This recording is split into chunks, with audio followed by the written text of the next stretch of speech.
Right. Well, good evening, ladies and gentlemen. Booming. And welcome to the first of my Gresham lectures that includes a blind tasting test of food.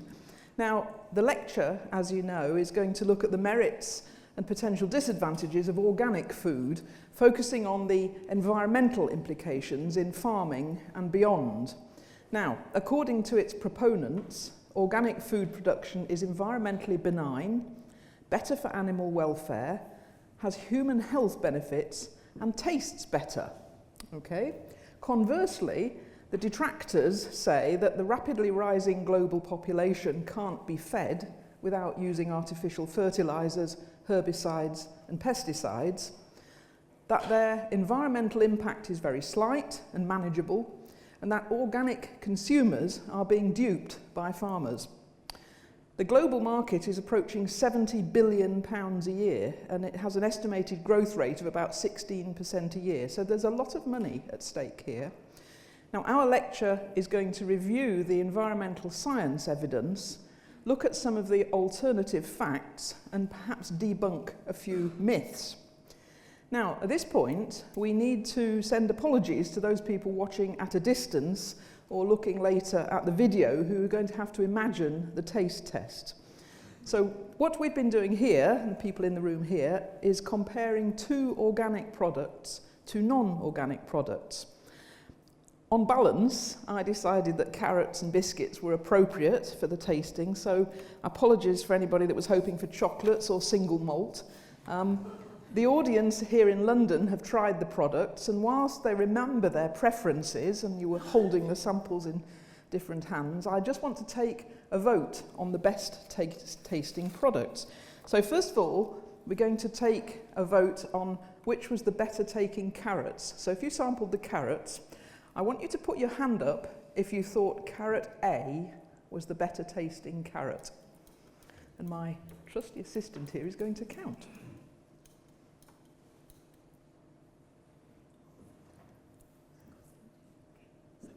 17, okay. And put your hand up if you thought carrot B was the better tasting carrot.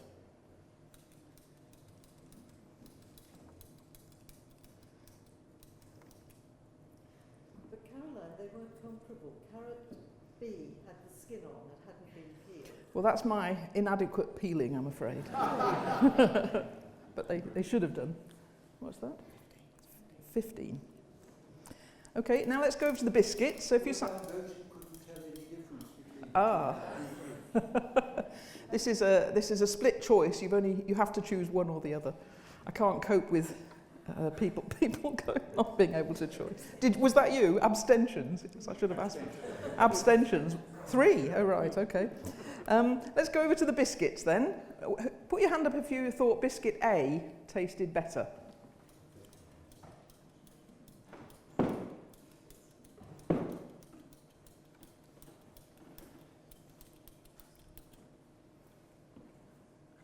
The science in this is amazing. Okay, and put your hand up if you thought biscuit B was better. Golly. 7. Okay, now I'm afraid I'm going to make you wait. We'll come back to that in a minute. Okay, so you've tried the products, remembered your preferences, and I'll reveal their organic and non-organic status later. And we'll see if the taste claims for organic food are true, at least according to your extremely discerning palates. Or perhaps those taste things are mythical. Now, myths and untruths come in many shades, of course. Organic products. Organic carrots. These were the ones, in fact, that you just eaten, or some of you have just eaten. Myths and untruths come in many shades in relation to organic food and indeed for many other environmental themes. The current media is full of references to fake news and alternative facts, mainly arising from recent developments in the United States, where it's now said that we live in a post-truth society. A post-truth society is perhaps imaginable as one where what people believe to be true is as appropriate or correct as what might be asserted using more traditional means. But what we can know and what we can't know are actually quite complex matters, as is how we know it. Some things can be settled by logic, working from the best available data, usually or often scientific data, that has been rigorously tested using standard scientific methods, typically by peer review, that's review by specialists of a draft of a publication in an openly readable journal. And as I said before, others may be something that we just feel, albeit very strongly, and verify sometimes by communicating with others who feel the same way. Now, some of you will be familiar with this story, I'm sure. The former Chancellor Nigel Lawson's broadcast on the 10th of August this year, he made a certain number of pronouncements on climate change on BBC Radio 4 Today programme. And I think it illustrates rather well the shifting nature of facts, feelings and opinion. He was having an interview about the recent release of a new film on climate change by Al Gore. It's not very exciting, actually. I went to see it myself. But Lord Lawson said categorically that average global temperatures had slightly declined in the last 10 years. Now, the actual quote is there on the slide. Lord Lawson is chairman of a group called the Global Warming Policy Foundation, which is a climate skeptic lobbying group whose funding source is not published. If we divide the quote into two parts, the second part refers to increases in global temperatures. And if we look at the basic data, or the best available data collected by NASA and others, and analysed by the UK's Meteorological Office and the University of East Anglia, who've had their own truth issues actually, what he said is certainly not true. Indeed, the Global Warming Policy Foundation has now revealed that the source of Lawson's figures was a meteorologist working for something called the Cato Institute, which is founded by a US billionaire and leading climate skeptic, Charles Koch, and that the figures were simply wrong. So what you can see here is the best available scientific data for the last 46 years or so. He was talking about the last 10 years, and the trend there would be in the green, little green dotted line, which is certainly not down. I don't think actually personally that's an appropriate length of time to consider, but if we consider the longer period, certainly the trend is upwards. The anomaly from a typical figure around here, if you set that at 0, the anomaly is increasing and it's around about 0.7 of a degree now. Now, he, in the last 10 years, as we see, that increases at a faster rate. Actually, if we go back to the late 19th century and compare there, 2016 is the hottest year on record, and 2017 is shaping up to be in the top 3 as well. Now, I wonder why Lord Lawson either made this assertion or chose to believe that view, but also how widely that admission of an error was read. Now, there was an admission of error. This is the Global Warming Policy Foundation issuing an apology in a tweet, but only 5 days later. And you can see there, they said it was erroneous and it's been acknowledged and we're happy to correct the record. I actually probably imagine they weren't terribly happy, but anyway, that's what they said. So that was part of his quote. So if we go back to his quote again, which is the bit that I've been talking about so far, is the lower part of the quote, this one here. If we go to the top part, he starts talking about extreme weather events here, extreme weather events. He says, the reputable scientists, reputable experts like Professor Pielke, and as I've said, the IPCC, that's the Intergovernmental Panel on Climate Change, has confirmed that there has been no increase in extreme weather events. And he actually went into that in more detail later on in the interview, and this is actually a verbatim transcript, and he says all the experts say there hasn't been. The IPCC, which is, as he says, sort of the voice of the consensus, concedes that there has been no increase in extreme weather events. Extreme weather events have always happened, they come and go, of course that's right. But let's look at what the IPCC actually said.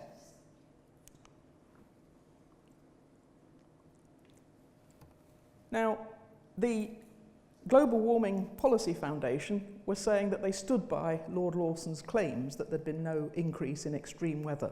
But actually, if you look at the IPCC report, they actually said it's likely that the frequency of heat waves has increased in large parts of Europe, Asia and Australia, and intensity of heavy precipitation events has likely increased in North America and Europe, and so on. If you look at their data, you won't be able to read this, but I'm going to focus in on a little bit of it in a second.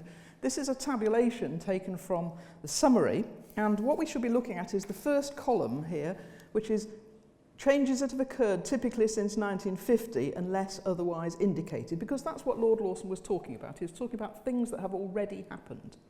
And down the side here we've got different kinds of meteorological phenomena. Now if we just focus in on that part of that first column, you can see what the IPCC actually said. So for warmer or fewer cold days, they said their assessment was that that was very likely to have happened. We need to be looking at the yellower lines here. The ones, these two, the blue and the red, are related to different mathematical models. So warmer days, fewer cold days and nights, very likely to have increased. There's another very likely, hot days, heat waves, medium confidence on a global scale, and likely in large parts of Europe, Asia and Australia, and so it goes on. Now I don't need to have to bang away at this, I'm sure, but what is evident here is that what Lord Lawson said is, or what rather he said that the IPCC has said, is not by any stretch of the imagination true. So perhaps he had his fingers crossed behind his back.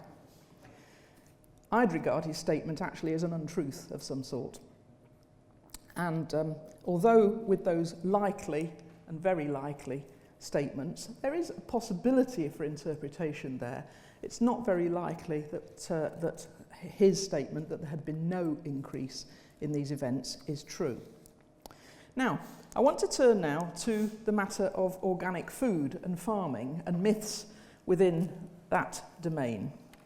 We have an image of organic food that implies that it's natural, wholesome, environmentally benign even. And those of you, I got in trouble from some American listener to this lecture previously by citing the Archers, but I'm sure everybody here in London knows what the Archers is. It's for those of you that are not listeners, it's a mainstay soap opera on British radio, and it has a cast including organic farmers who are naturally rather nice people. We see in this country at least, and elsewhere in the globe, organic vegetables, honey, eggs, meat, fish and so on. They're commonplace in the UK. And there's a growing market for organic pharmaceuticals as well, and beauty products. This is in London, this one. And indeed, as you see here, actually organic pharmacies. The UK Soil Association recently invited people to participate in Organic September. I don't know whether you did. I have to say I didn't, but perhaps some people did. We should remember, though, that not all natural products are benign. One only has to think about the Athenian state's hemlock infusion, which was likely to have been organic, but it nevertheless killed Socrates. And we can also buy, as you see on here, organic cigarettes and tobacco, if we wish, although actually legally, oddly, they can't be described as natural, apparently, and of course they're likely to be lethal in the longer term. If you want to take things to extreme, you can even buy the rolling papers to go with them, or with other smoking substances, also organic, and apparently originally made from the same paper that was used for printing Bibles on. So what I'm saying here is there's no direct equivalence between natural or organic and human well-being. Some natural products, of course, belie the fact that they're not natural. This was on a hotel, toiletry in a hotel I saw, which it doesn't actually say it's organic, but it says it's pure gentle, natural ingredients, but when you actually read what's in it, it's full of synthetic materials derived from the petrochemical industry. And there's an even better one here. I really love this one. This is a fuel additive. It's a bio-product, which I would say was willful irrationality. It apparently converts higher molecule to lower molecules. I've got a picture there of what that might look like. It's good stuff, evidently. It's a fuel additive. It will do all sorts of things. And just as a matter of interest, the producer is seeking investment at the moment. So if you've got a few £1,000s to spare and are sufficiently gullible, this is one for you. Now, having said all that, organic food is nevertheless seen as enshrining specific qualities, some of which are certified by inspection and labelling, for example by EU systems or by the US Department of Agriculture. In the UK, actually, there are 9 different certification schemes, and unfortunately the labelling that goes with that sometimes clashes.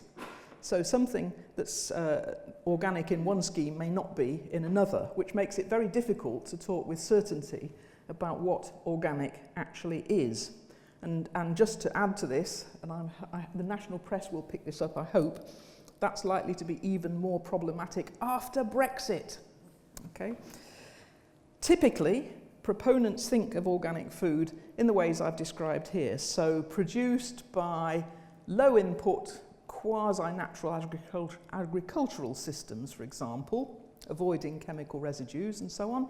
Healthier is another characteristic, more nutritionally balanced perhaps. Fresher and better tasting, have to wait to find out on that one, but with shorter and speedier local supply chains. Part of a circular economy with plants and animal waste and nutrients returned directly to the soil. Another 4 here. Better for animal welfare, because we're not just talking about organic vegetables, we can be talking about animals here, so low stocking rates, no antibiotics and so on there.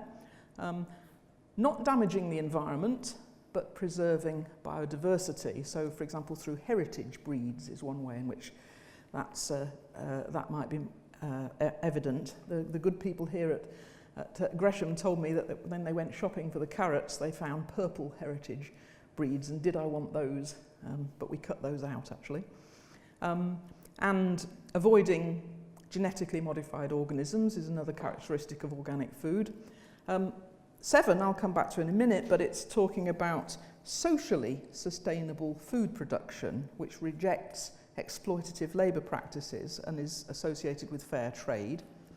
And finally, it said that organic food is necessary to feed the world sustainably in the longer term.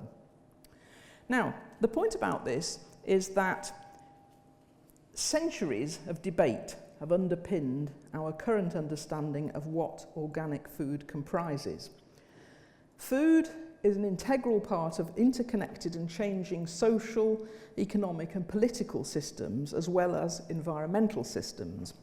Farming in the West, here I'm thinking about the UK, Europe, North America particularly, it has evolved from what you might call some surface scratching of the earth and the encouragement of edible plants at the expense of those less obviously useful, through the waxing and waning of intensification and selective breeding, use of additional inputs such as fertiliser, either mined it could be, or otherwise secured from natural sources, or indeed compounds synthesised artificially, and equipment such as the plough, towards industrialisation, genetic manipulation, and even today's soilless husbandry or hydroponics.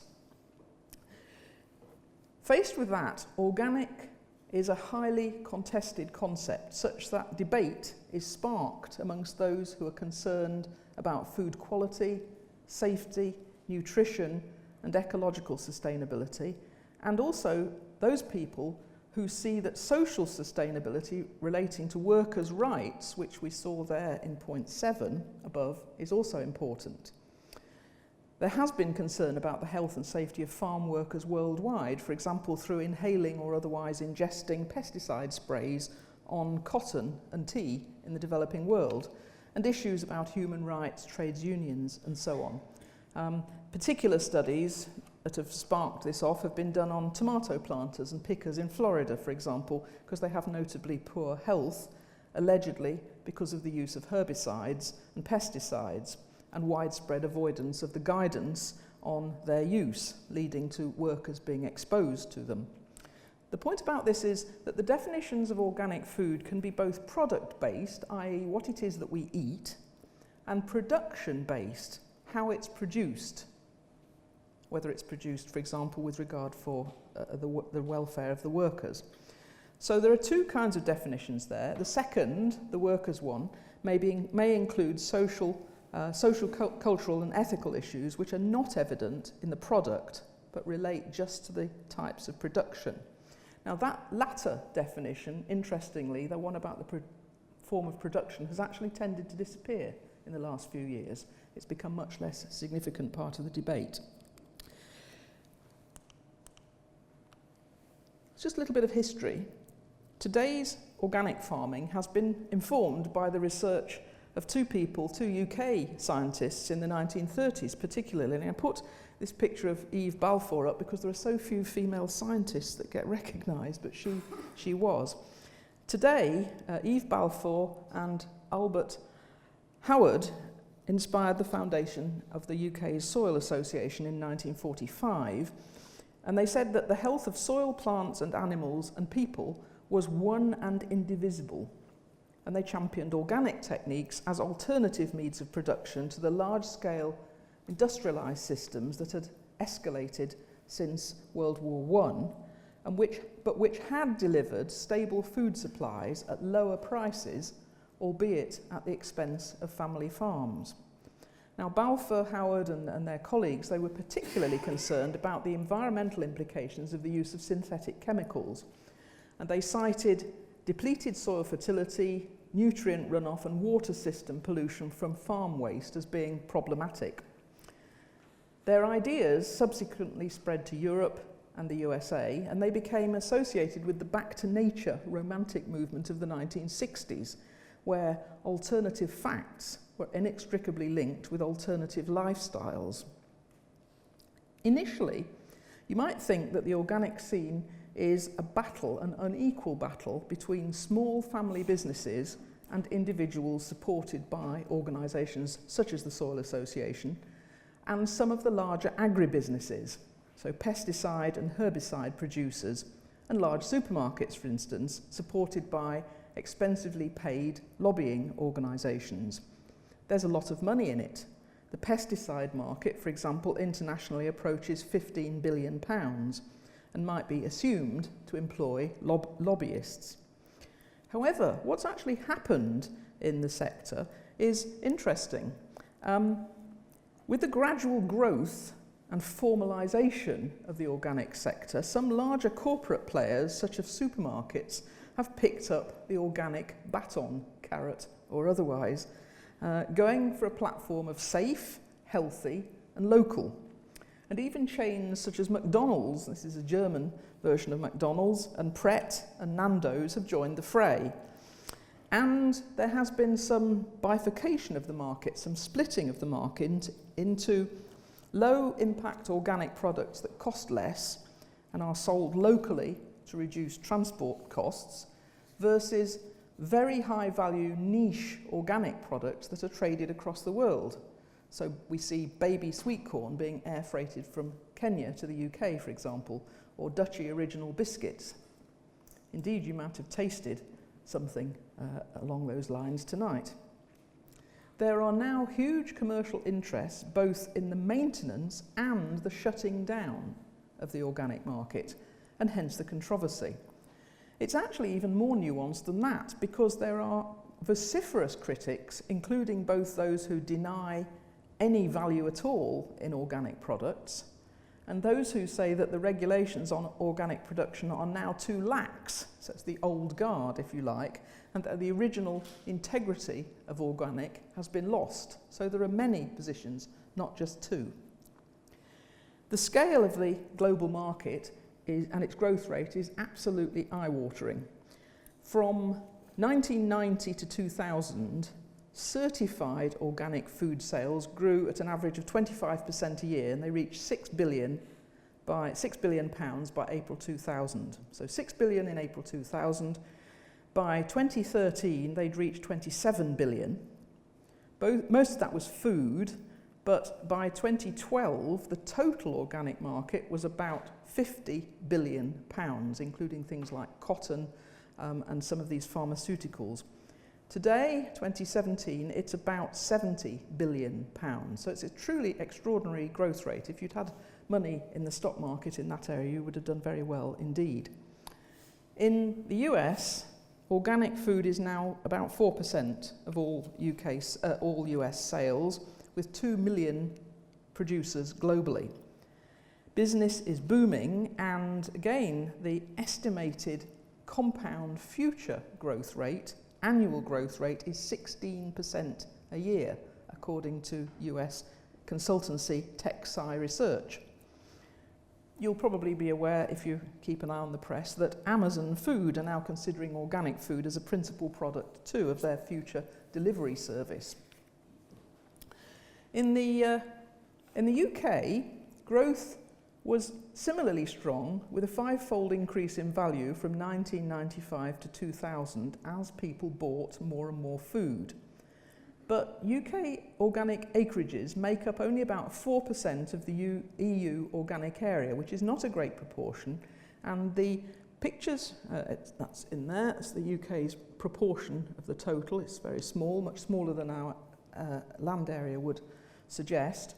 And if we look at DEFRA diagrams about what's happened recently, you'll see a shift here around about 2009. So whereas the UK land area given over to organic agriculture peaked in 2009, it's declined considerably since then. So here we have the peak. The small pieces on the top there are things that are moving towards or converting towards organic. It takes a couple of years, or 3 years actually, if you have things like apple trees, to get the accreditation. So it's falling. And of that, most of it is not vegetables. Most of it is permanent pasture, so upland sheep, and to a lesser extent dairying and pigs. You can see that if you look at the different types of land, this is pasture land, the area of organic sheep has dropped very significantly. This is since 2011. Cattle, roughly stable, and pigs has dropped very slightly as well, but the amount is very small. And if we look at plants, you can see here, again, drops since 2009 in things like cereals and vegetables and other arable crops. Now, perhaps one could argue, perhaps UK consumers are becoming more sceptical. Simultaneously, however, the Soil Association reporting this year said there'd been strong growth in the demand for organic food, and its value had grown 7.1% in 2016 alone. Now, the proportion of food in organic food in the UK is actually very small. It's only 1.5%. You may remember the figure for the States was 4%. But the growth that seems to be suggested by the Soil Association and what you see in terms of the land areas don't square up in a simple way. Though, in my estimation, it's unlikely that either of those organisations is actually lying. The possible explanations are, I can think of at least 4. One might be that there's been a dramatic improvement in the yields of organic crops and livestock, i.e. more organic produce per hectare. Another possibility is food is being sold as organic that actually isn't. The third possibility is that there's been a huge hike in the value of organic products. And the fourth, which in my view is much more likely, is that there's been a dramatic increase in the volume of imported organic produce from beyond the UK. Now, why people are buying organic produce at a substantial price premium over conventionally produced food is open for discussion. Are they just, as you might be characterised by some of our media, upper-class hippies, foodies, believers in homeopathy, allotments, and the women's movement, with more money than sense. That's a joke, by the way, in case this is picked up later. There's no doubt that concern about nutritional status of food has been a major driver, particularly for children's diets amongst more affluent consumers. Sorry, that's the number of producers also dropped in the UK. Tesco, for example, have recognised that. They say that their consumers, their customers, see organic food as healthier, and they see it as a healthier choice. Now, recent years have seen some horrific global scares that may have reduced trust in mainstream food products. So, for example, in 2008, just before that decline, there was melamine, a component of some plastics found in Chinese baby milk formula, and allegedly 300,000 cases of illness and several deaths, and the melamine had been added intentionally to increase the apparent protein content of the powder. That doesn't inspire trust. But the Chinese are not alone. In the UK, feeding of ruminant animals on cheap recycled rations, including reclaimed meat and bone meal, was responsible for the generation and transmission of bovine spongiform encephalopathy in cattle and variant CJD in humans, which was also a health catastrophe. A cost at that time was put by Farmers Weekly at £4.5 billion, plus the emotional cost to victims and their families. That too must have given some impetus, you'd think, to organic production systems that required more careful traceability of food. Possibly consumers want to be closer to the soil and nature, and there's no doubt that many organic food consumers believe that their food is produced with less environmental damage than conventional farming, and that also that conventional agriculture receives hidden subsidies that make it appear cheaper to produce than organic food, while its true cost is hidden. Now, let's go back. Oh, sorry, yes, there we are. A Canadian survey, 34% of purchasers of organic food believe organic food is better tasting and more nutritious, and so on. And they also believe that no pesticides are used in its production. Now, I want to just take, and then we get these wonderful statements like this one. This is about tomatoes, and you read it and you feel good about it. This is somebody describing organic fresh tomatoes, warm, sunny, succulent, complex, musky, volatile aroma. It's like a wine description, isn't it? And easy to produce, it says, and based on 50 years of research. Okay, now, let's just look at some of these assertions, those 8 assertions that I raised earlier, and think about whether they are lies or untruths or misrepresentations of some sort. Produced by low input quasi-natural agricultural systems, and so on. This is a huge and complex area, and I can only really summarise this very briefly. If we took the last element, less dependent on fossil fuels and their derivatives, all farming uses fossil fuel currently, and the research to establish which systems use most is not, to my knowledge, conclusive, even though we do know that synthetic fertiliser production is a major consumer of energy and fossil fuels. It might be assumed that the actual production of organic food uses less fossil fuel if it uses less synthetic fertiliser, but we would have to add transport, processing and storage systems for food into the equation as well. And at the point that you do that, the whole life outcomes are not nearly as clear-cut. If we look in more detail just at pesticides, again to which reference is made here, that might be clearer perhaps. In any kind of farming, large areas of a single species are not a natural ecological situation, and they're going to require some form of intervention if they're to be maintained free of pests such as hungry insects. Since World War II, tens of thousands of new chemical compounds have been developed, and many are used in agriculture. Indeed, initially, it appeared that some agrochemicals were actually stockpiled wartime chemicals humanicides, you might say, rather than insecticides, reformatted into pesticides and used in smaller doses. Naturally, pest resistance developed rapidly, and today more than 500 insect pest species are known to be resistant to one or more insecticides. Hence, conventional farmers are encouraged to increase the dose to compensate for weaker performance. The allegation from the organic lobby is that that damages soil communities, microbes and earthworm populations and slows the decay of organic matter. And as a consequence, the natural populations of pest predators in and above the soil fall, further increasing the reliance on chemical intervention to slow the attacks on plant monocrops in a kind of escalating agrochemical treadmill. In the Guardian newspaper this month, George Monbiot went even further, describing an ecological meltdown. Insectageddon, he called it, resulting from the massive agriculturally driven declines in bees, hoverflies and other pollinating insects. He asserts that continuation of that trend would be an ecological catastrophe where insect-pollinated crops will remain unpollinated because of the unintended consequences of pesticides, and that is a worse and more immediate existential threat than global warming, which is an interesting proposition.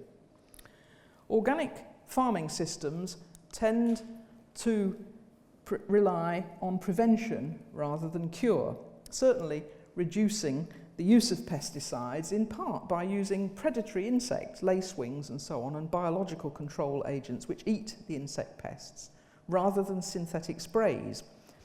But unknown to many people, many organic certification schemes also permit the use of some pesticides, though the extent of that has waxed and waned over time. For example, copper sulfate, which is toxic, was permitted to be used against fungal diseases such as potato blight, which is endemic in the UK, although it was banned in 2002. And in the UK today, in fact, no herbicides at all are to be used in organic systems, and there is a rigorous inspection scheme. In the USA, 200 chemical additives are allowed, including some antibiotics such as streptomycin, the stuff that's found in throat tablets. It's allowed to be used on apple trees, at least it was until 2014, and there are others too.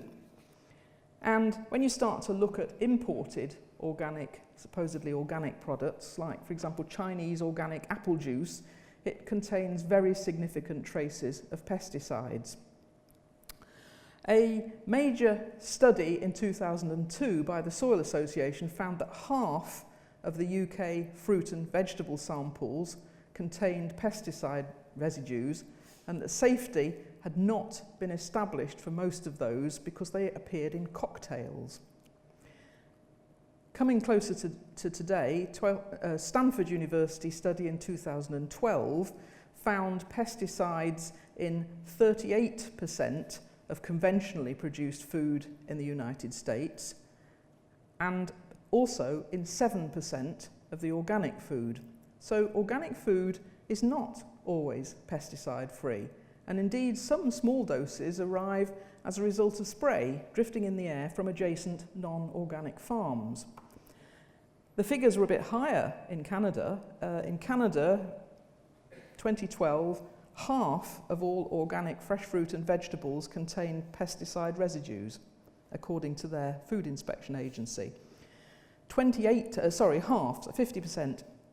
It has to be said, though, that 78% of the non-organic crops were similarly affected, but there's not a very big difference, in fact. Now, setting aside the issues for soil health, to which I'll return in a minute, we might ask ourselves if this matters for human health.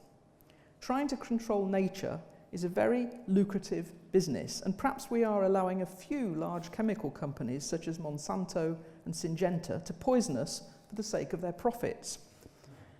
One point of view says that the results of pesticide applications on human health are clear, but that they have been withheld, intentionally buried, selectively promoted, or simply ignored, something close to lying. Now, I don't have time today to go through all the different issues with pesticides. There are no known safe limits for ingesting most of those compounds, and we do it when we eat the skin of sprayed vegetables or the husks of cereal grains. But the long-term implications on human health haven't been clearly established because it's difficult to do controlled trials. You can't dose children with pesticides to see what happens. So as a consequence, we rely mainly on examining the spatial variability of particular exposures on complaints.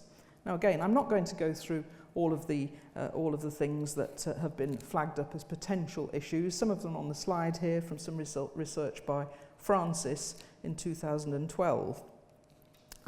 Pesticide residues have been found in some really shocking places, for example in fetal cord blood taken from Canadian babies. And there are lots of reports of excess miscarriages and birth defects and so on, impaired ability. Impacts on human health and well-being are adult health and well-being are also cited. Reductions in human fertility, hormone disruptors, and so on. We certainly know, for example, that pesticides affect reproduction in fish, snails, alligators, seals, and birds. So we might assume that they impact on humans too. I could continue with a catalogue of issues about pesticides here, but I want to add a note of caution in interpreting these findings. Firstly, statistical association doesn't necessarily imply causality. Secondly, the acute toxicity, the ability to poison of all pesticides used today in both organic and non-organic farming is very low. And thirdly, pesticide residues can now be measured in tiny, tiny amounts, well below the allowable level in any food. So currently, because we can now measure them in such tiny amounts, we find them everywhere. They're not absent in organic food, although they are probably lower, because some pesticides, as I said, actually can be used in some organic food certification schemes. However, US research said that pesticide consumption on non-organic food is typically less than 5% of what they describe as that might be acceptable. So they say further reductions are anyway meaningless. The point here is that the evidence is not perfect. And in these kind of situations, who is producing the conflicting evidence becomes very crucial. Conflicting statements abound, conclusions are difficult to draw, and the slides have shown some of that. So in that first point there, no form of agriculture is natural, and although caution is certainly justified in the use of pesticides, and organic production has a contribution to make there in reducing the risk to human health, the evidence is not perfect. Now, I have 8 points. I'm not going to go through all 8 points here in equal depth, but let me just pick out a few points. You'll find some more in the transcript if you pick it up on the way out. Let's just look at whether the food is healthier. Again, there are some problems here. The US Department of Agriculture and scientists elsewhere have been measuring the nutritional value of different foods for more than 50 years. And according to Francis, and in fact earlier writers, this is the Washington Post, they found nutrient declines in all crops in all regions over the past several decades. But scientists disagree on why that's happening. And some of them say, well, it's inconsistent measurement, and some people say it's agribusiness's quest for higher yields, and the higher the yield, the lower the nutritional content. There have been studies by the Soil Association that suggested that organic food contained more nutrients than conventionally produced food, with higher levels of various minerals and vitamin C. They also said it was denser, more dry matter in the food. And so on. German studies showing markedly higher levels of potassium and iron and all sorts of other things, magnesium, manganese, calcium and so on, in organic food. There's the decline that I referred to earlier. But if you look at the work of John Krebs's committee back in 2000, he was saying then, and is still saying now as I understand it, that there is no evidence available at present to be able to say that organic foods are significantly different in terms of their safety and nutritional content to those produced by conventional farming. Now, this is clearly a more complex issue than one might think. Caution is necessary. Many of the studies are based on very small samples with inconsistent experimental design. Some of the published assertions may just be lies by those with interests, as we've seen in other scenarios, and others may be selective with the evidence. There's a side issue here that I'll just refer to very briefly in passing, but because it illustrates a point about who is making the case. There was an argument 10, 12 years ago about whether organic food was more likely to give you food poisoning. And there was a lot of discussion about that. People saying, for example, that food poisoning was a result of animal manures being used on organic farms, and you were much more likely to get food poisoning from organic crops, whereas others were saying, no, actually that wasn't the case because the health, for example, of animals and crops was better, particularly with animals because they were grazing outside, they were more resistant and so on. In fact, the studies that were done, there was a study done in 2002 in 2006, there was a study done in California on organic bagged spinach, and a number of people, 100 Californians at least, became ill as a result of eating it.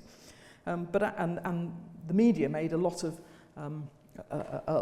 this, but in fact what emerged was that the contamination had come from improper handling somewhere between the field and the plate, and not actually as a direct result of the contamination of the crop in situ. But there's an organisation called the Hudson Institute that immediately broadcast the fact that Escherichia coli risk was higher in organic food. And in fact, they are an agency with a potential interest in the demotion of organic food. They were taking funding from the mainstream agricultural producers. Okay, now, fresher and better tasting. Okay, well now's the moment to reveal whether it's fresher and better tasting. Let's just do the taste test results. Now if you remember, with the carrots, 17 of you told me that carrot A was better tasting, and 15 people said that carrot B was better tasting. I'm afraid carrot B was the organic carrot. So that's carrots. In the biscuits, 25 of you said that biscuit A was organic, and 7 of you said that, better tasting, and 7 of you said that biscuit B was better tasting. Biscuit B was the organic biscuit.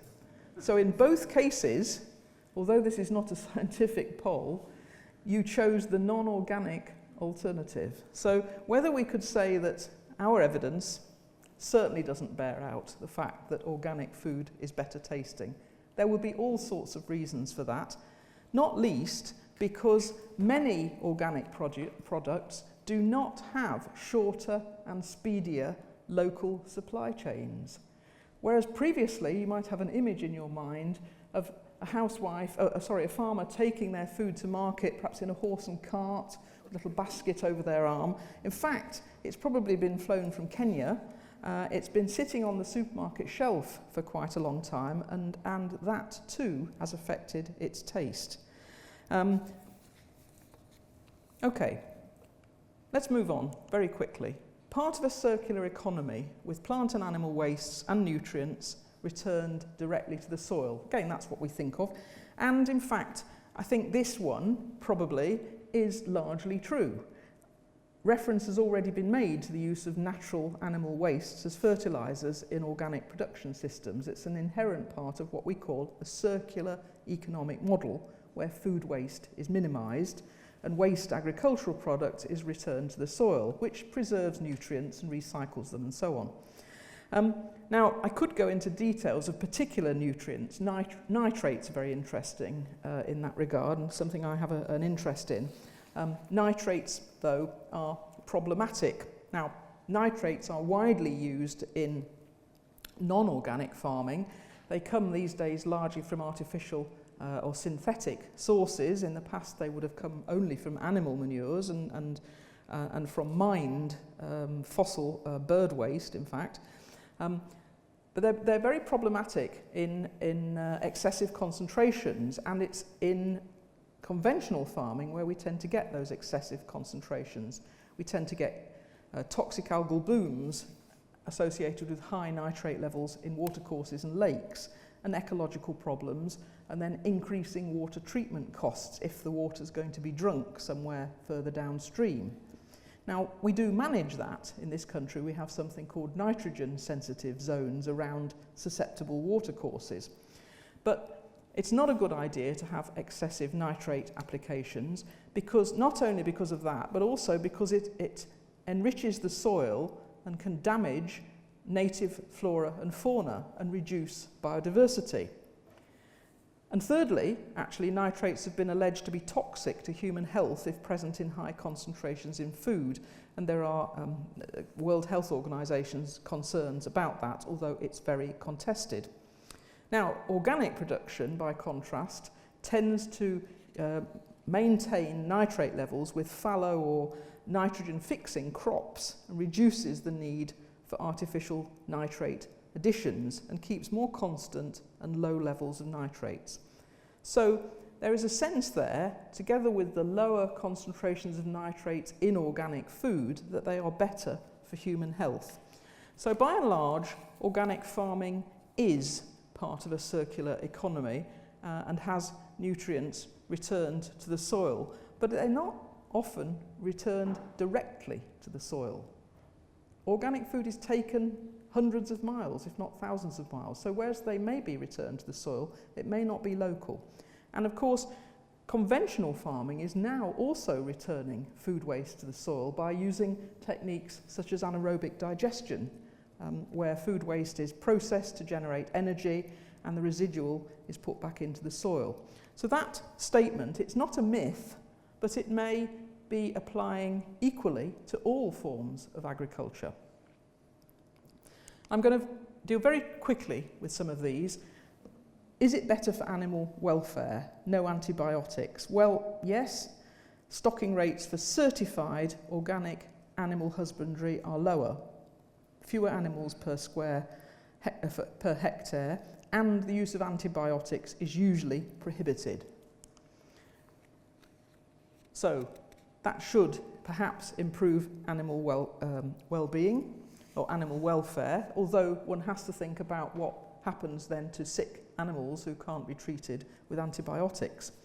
But in fact, antibiotics are heavily used in some conventional agriculture, and in some parts of the world, for example the USA, farmers can buy sacks of antibiotics over the counter without prescription. I'm drawing a parallel with the gun buying there, and a lot of meat in US supermarkets has both antibiotics and resistant bacteria, the equivalent of animal MRSA, in them. In the UK, it's a bit more limited. So the position on antibiotics where the freedom to behave naturally is part of animal organic livestock standards, may have some positive effects on people, the environment and livestock, but it's impossible to quantify, actually. It's proved impossible to quantify. That statement was made in the year 2000, and it's still true today. Does it damage the environment? Well, preserve biodiversity through heritage breeds, avoiding genetically modified organisations and so on. Only going to say one thing here. There's a lot one could say about this, but I do want to flag up for you that this is an issue, preserving biodiversity. There was a new study that just came out this month in a peer-refereed journal called PLOS ONE, which described this area here, which is in Germany and is actually a nature reserve, and you can see it's next to areas of conventional agriculture. It's a nature reserve, and they, over the last 27 years, 76% of the flying insect population has gone.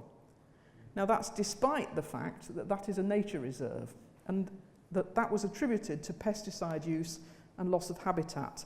So its implications of that kind of thing are potentially very serious.